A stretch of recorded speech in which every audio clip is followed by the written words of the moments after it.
नमस्कार, हिमाचल समाचार में आपका स्वागत है। आज के मुख्य समाचार। विधानसभा के मॉनसून सत्र के 5वें दिन प्रश्नकाल के दौरान मुख्यमंत्री ने दिए महत्वपूर्ण प्रश्नों के उत्तर। मुख्यमंत्री ने निषाद कुमार को पैरा ओलंपिक में रजत पदक जीतने पर दी बधाई। और अब समाचार विस्तार से।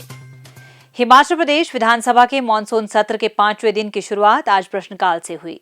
प्रश्नकाल के दौरान सरकार को मुफ्त बिजली की सुविधा बंद करने से कितनी आय प्राप्त होगी से संबंधित पूछे गए एक प्रश्न के उत्तर में मुख्यमंत्री ने कहा, प्रदेश की अर्थव्यवस्था से जुड़ा हुआ है और पिछली सरकार की जो वित्तीय कुप्रबंधन है उससे भी जुड़ा हुआ है। हिमाचल प्रदेश में जब से भारतीय जनता पार्टी की सरकार आई, नवंबर में चुनाव होने थे, अप्रैल 2022 में 125 यूनिट तक बिजली फ्री कर दी गई। मतलब चुनाव जीतने के लिए 6 महीने पहले ये घोषणा कर दी गई। उसके बाद बिजली से संबंधित फ्री बीज की जो बात कर रहे हैं, बहुत गला फाड़ फाड़ के बोल रहे हैं, इनसे पूछना चाहिए। पानी भी माफ कर दिया, बिजली माफ, पानी माफ, और भी क्या क्या माफ किया। हिमाचल की जनता ने 11 दिसंबर 2022 में कांग्रेस की सरकार बनाई। उनका कहने का मकसद ये था, जनता ने जब वर्डिक्ट दिया कि हमें कुछ भी मुफ्त में नहीं चाहिए, पर हमें क्वालिटी चाहिए। आज क्वालिटी के क्षेत्र में क्वालिटी लाइट नहीं हम दे पा रहे, क्वालिटी फूड में नहीं दे पा रहे, क्वालिटी हेल्थ सर्विस नहीं दे पा रही, क्वालिटी एजुकेशन नहीं दे पा रहे। ये मैं इसलिए कह रहा हूं कि 1000 प्राइमरी स्कूल खोल दिए, उसमें 300 के करीब तो ऐसे इंस्टीट्यूशन खोल दिए हेल्थ के कि डॉक्टर ही नहीं है, और ऐसे मेडिकल कॉलेज के हालात कर दिए, ऐसे पीएससी के हालात कर दिए कि एक डॉक्टर यहां से उठाया और एक स्टाफ नर्स वहां से उठाई, और पूरे दूसरे जो हमने इतने वर्षों में स्ट्रेंथनिंग की थी वो भी चरमरा गई। और हमारी सरकार ने जब पाया कि अगर हिमाचल प्रदेश को आत्मनिर्भर बनाना है तो समाज के सभी वर्गों का साथ चाहिए, चाहे वो कर्मचारी है, चाहे अधिकारी है, चाहे 75 लाख हिमाचल प्रदेश की जनसंख्या है। इस दृष्टिकोण से हमने काम करना शुरू किया और पहला स्टेप हमने हिमाचल प्रदेश की अर्थव्यवस्था को जो मजबूत करने के लिए किया, वो कहा कि बिजली में जिसको जरूरत है, गरीब आदमी के पास जिसकी जेब में पैसा नहीं है, और अगर पैसा है तो बहुत कम पैसा है, उसको हिमाचल प्रदेश की सरकार पूरी सुविधाएं देगी। अब जब सब्सिडीज को हमने आंकलन किया तो 14 प्रकार की सब्सिडी दी जाती है। इंडस्ट्रीज में अलग है, कमर्शियल में अलग है, लोड के हिसाब से अलग है। और कहा कि 125 यूनिट का क्या मतलब निकला? एक बिल्डिंग मेरी है, उसमें मैंने 8 मीटर लगा दिए, 8 में 125 यूनिट कर दिया और 8 के 8 मीटर फ्री। हमने पहला ऐतिहासिक फैसला किया कि हम 1 मीटर 1 फैमिली को देंगे, कि एक फैमिली को हम 1 मीटर देंगे। अभी उस पर काम चल रहा है। मुझे प्रेजेंटेशन दी गई अधिकारियों द्वारा, हमने बैठकर देखा तो 14 प्रकार की सब्सिडी उसमें नजर आई। हमने कहा कि जो 5 स्टार होटल बनाते हैं, जो 5-5 करोड़ इनकम टैक्स देते हैं, जो 50-50 लाख इनकम टैक्स देते हैं कमर्शियल और नॉन कमर्शियल में, 1 सितंबर से, पिछले कल ही हमने फैसला किया, 1 सितंबर से जो सरकार के द्वारा 1 रुपया सब्सिडी दी जाती थी उसको हमने विड्रॉ कर लिया है। ये पहला स्टेप है।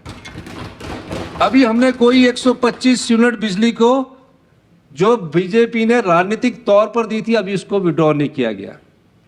हम स्टेज बाई सारी चीज का अध्ययन करने के साथ आगे बढ़ रहे हैं, और इसमें कोई दो राय नहीं कि हमें बिजली बोर्ड को भी आत्मनिर्भर बनाना है। बोर्ड कारपोरेशन के अपने फैसले होते हैं। अगर हम सही ढंग से आगे चलेंगे तो 2027 में हिमाचल प्रदेश आत्मनिर्भर बन सकता है। मैं कई बार कह चुका हूं। और उसमें जो हम सब्सिडियां दे रहे हैं, इस साल हमें जो सब्सिडी देनी है बिजली बोर्ड को, अगर हमने सुधार नहीं किया तो 2200 करोड़ रुपया हमें उनको सब्सिडी देनी है। 2200 करोड़ रुपया कम नहीं होता। 2200 करोड़ में अब ये निकाल लीजिए 100-150 करोड़ रुपया जो हमने कमर्शियल और नॉन कमर्शियल में किया। अभी हमने इंडस्ट्रीज की जो सब्सिडी है उसको बंद नहीं किया है। अभी हमने 300 से ऊपर यूनिट की जो बिजली है उसको बंद नहीं किया है।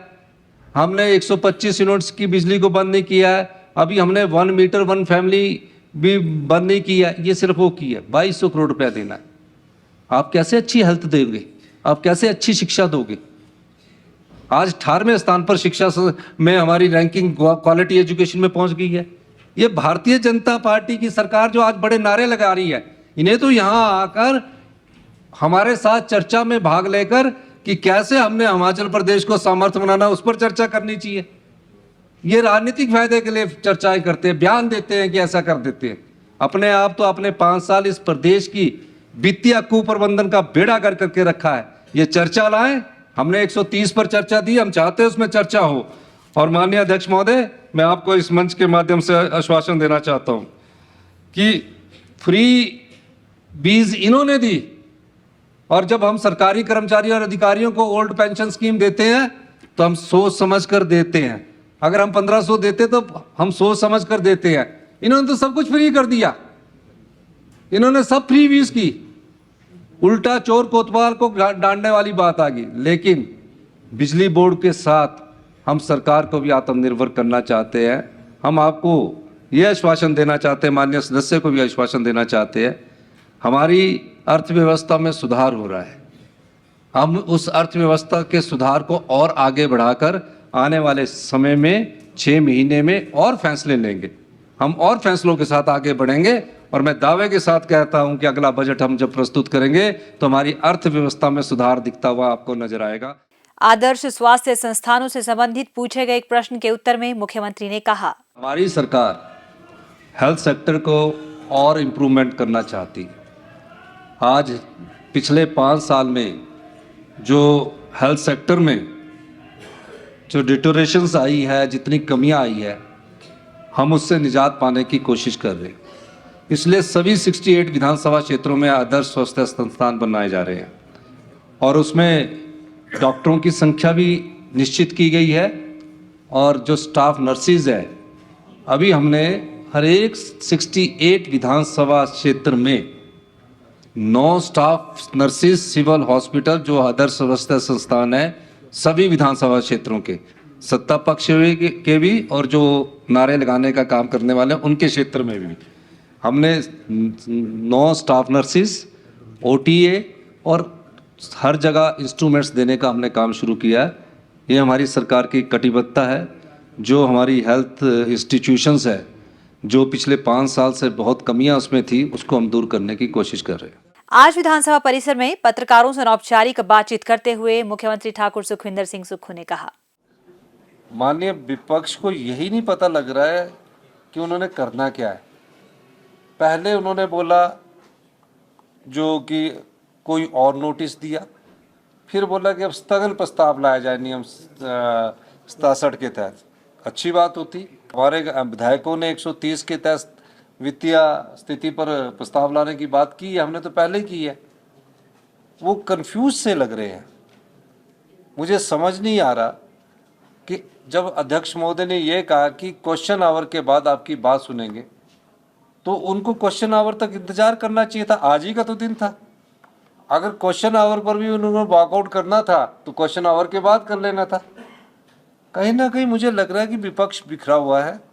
अब इनमें नेता कौन है यही नहीं समझ आ रहा कि किससे बात की जाए, क्योंकि एक बात कुछ और करता है, दूसरी बात कुछ और करता है। समझने की बात है कि जनता से जुड़े हुए मुद्दे आप उठाइए, भ्रष्टाचार से जुड़े हुए मुद्दे आप उठाइए, विकास से जुड़े हुए आप मुद्दे आप उठाइए। जो प्रदेश की आर्थिक स्थिति है और जो वित्तीय कुप्रबंधन पिछली सरकार ने किया, उससे जुड़ा हुआ मुद्दे पर हम ला रहे हैं, सरकार चर्चा ला रही है, ये स्थगन ला रहे हैं, सेम ही चीज है। लेकिन उस पर भी भाग नहीं ले रहे और वॉकआउट करके आ रहे। लेकिन 12 बजे ही आ जाते। अगर इतने शुभचिंतक होते जो स्थगन प्रस्ताव लेके थे, 12 बजे ही दोबारा आ जाते।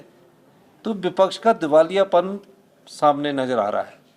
तो मैं ये कह सकता हूँ कि भारतीय जनता पार्टी जनता के मुद्दों को उठाकर नहीं बल्कि वॉकआउट करने के लिए विधानसभा में आते हैं और वॉकआउट करके चले जाते हैं। लोकतंत्र में सबको अधिकार है अपने नियमों के तहत कोई भी प्रस्ताव लाने का, लेकिन मैं ये पूछना चाहता हूँ कि क्या आप वॉकआउट करके किसी बात पर चर्चा कर सकते हैं, किसी प्रस्ताव पर चर्चा कर सकते हैं? मुख्यमंत्री ठाकुर सुखविंदर सिंह सुक्खू ने पेरिस में आयोजित हो रहे पैरा ओलंपिक खेलों में जिला ऊना से संबंधित श्री निषाद कुमार को ऊंची कूद में रजत पदक जीतने पर बधाई दी। मुख्यमंत्री ने कहा कि प्रदेश के लोगों के लिए यह गर्व की बात है कि प्रदेश के युवा ने इस खेल में अद्भुत प्रतिभा का प्रदर्शन करते हुए देश के लिए पदक जीता है। उन्होंने कहा कि यह निषाद कुमार के कड़े परिश्रम, समर्पण और खेल के प्रति प्रतिबद्धता का सुखद परिणाम है। उन्होंने आशा व्यक्त करते हुए कहा कि निषाद कुमार की यह उपलब्धि प्रदेश के युवाओं को जीवन में आगे बढ़ने के लिए कड़ी मेहनत करने के लिए प्रेरित करेगी। मुख्यमंत्री ने कहा कि राज्य सरकार प्रदेश में खिलाड़ियों को हर संभव सहायता प्रदान कर रही है ताकि वह खेलों में बेहतर प्रदर्शन कर प्रदेश व देश का नाम अंतर्राष्ट्रीय स्तर पर रोशन कर सके। हिमाचल समाचार देखने के लिए सब्सक्राइब करें YouTube channel Himachal Samachar, like करें Facebook page information and public relations department Himachal Pradesh और सीएमओ हिमाचल, फॉलो करें x@DPRHP और सीएमओ हिमाचल, फॉलो करें इंस्टाग्राम @DIPR हिमाचल और सीएमओ हिमाचल, विजिट करें वेबसाइट www.himachalpr.gov.in। इस अंक में इतना ही, कल फिर होगी मुलाकात। दीजिए इजाजत, नमस्कार।